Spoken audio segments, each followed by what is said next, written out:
नमस्कार। कैसे हैं आप? उम्मीद है अच्छे होंगे। मैं मिथिलेश कुमार सिंह, मिथिलेश बायोलॉजी क्लासेस पर आपका हार्दिक स्वागत है।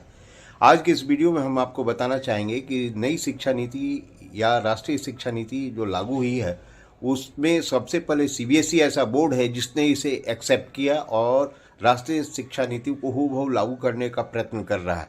इस बार सीबीएसई ने अपने सर्कुलर के माध्यम से विद्यालयों को बता दिया है और जानकारी दे दिया है कि राष्ट्रीय शिक्षा नीति के तहत जो करिकुलम दिए गए हैं उसके अनुसार आपको 9th से 10th और 11th-12th के बच्चों को उतना करिकुलम के तहत सब्जेक्ट मैटर पढ़ानी है।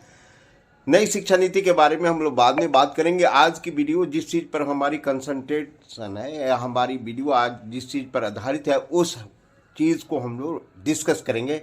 और इस वीडियो में सबसे महत्वपूर्ण बात है, जैसा कि थंबनेल आपको देखा होगा, थंबनेल देखने से आपको लग गया होगा कि थंबनेल में हम लोग बात कर रहे हैं साइंस के पेपर में लैब बेस्ड क्वेश्चंस के बारे में।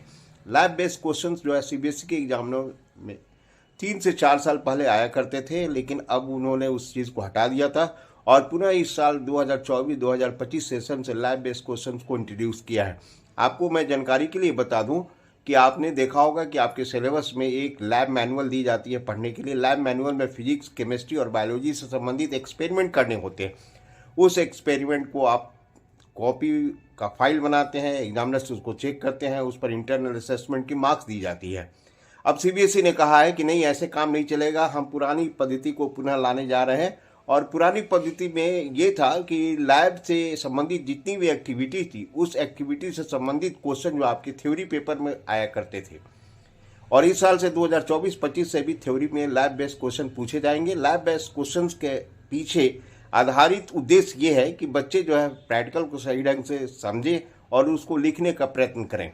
तो लैब बेस्ड क्वेश्चन में जो आपको चीज़ें दी गई हैं फिजिक्स केमिस्ट्री में, जो नंबर ऑफ एक्सपेरिमेंट है, जो लिस्ट ऑफ एक्सपेरिमेंट, उसको आप तैयार कर लीजिए और उससे संबंधित एग्जामिनेशन भी पूछे जाएंगे, चाहे वो स्कूल का एग्जामिनेशन हो या बोर्ड के एग्जामिनेशन हो। बोर्ड के एग्जामिनेशन में आपको क्लास 10th में साइंस से 3 क्वेश्चन पूछे जाएंगे।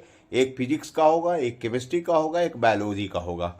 तो आप समझ रहे होंगे कि इसका कितना इंपॉर्टेंस दे दिया गया है। अगर लैब बेस्ड क्वेश्चंस का आंसर सही ढंग से आप नहीं लिखते हैं तो मार्क्स आपके कटेंगे और एग्जामिनर इस बात को समझेगा कि यहाँ पर लैब की एक्टिविटी नहीं हुई है। इसलिए मैं आपको सेशन शुरू होने के प्रारंभ में इस चीज़ को बता दे रहा हूँ कि लैब बेस्ड क्वेश्चन के ऊपर आप कंसंट्रेट हो जाइए और लैब बेस्ड क्वेश्चन के ऊपर में जो क्वेश्चन एग्जामिनेशन में पूछे जाएंगे उसको आधारित मानकर अपने तैयारी को आयाम दीजिए। क्लास 9 से ही शुरू हो जाती है। क्लास 9 के स्टूडेंट्स के लिए खास करके मैं ये वीडियो के माध्यम से बताना चाहता हूँ कि भाई आप अपने आप को तैयार कर लें। लैब बेस्ड क्वेश्चन जो भी पूछे जाएंगे फिजिक्स, केमिस्ट्री और बायोलॉजी में, उसका आंसर सटीक देने का प्रयत्न करेंगे और यही प्रैक्टिस आपकी बनी रहेगी तो बोर्ड एग्जामिनेशन में भी आपको अच्छा नंबर लाएंगे और अच्छे नंबरों से पास होंगे। याद रखिए कि बोर्ड एग्जामिनेशन जो सीबीएसई की होती है उसमें 2 महत्वपूर्ण पेपर होते हैं। एक होता है साइंस और मैथमेटिक्स, दोनों में ही लैब बेस्ड क्वेश्चन पूछे जाएंगे इस साल से, और खास करके साइंस में तो अच्छी तरह से।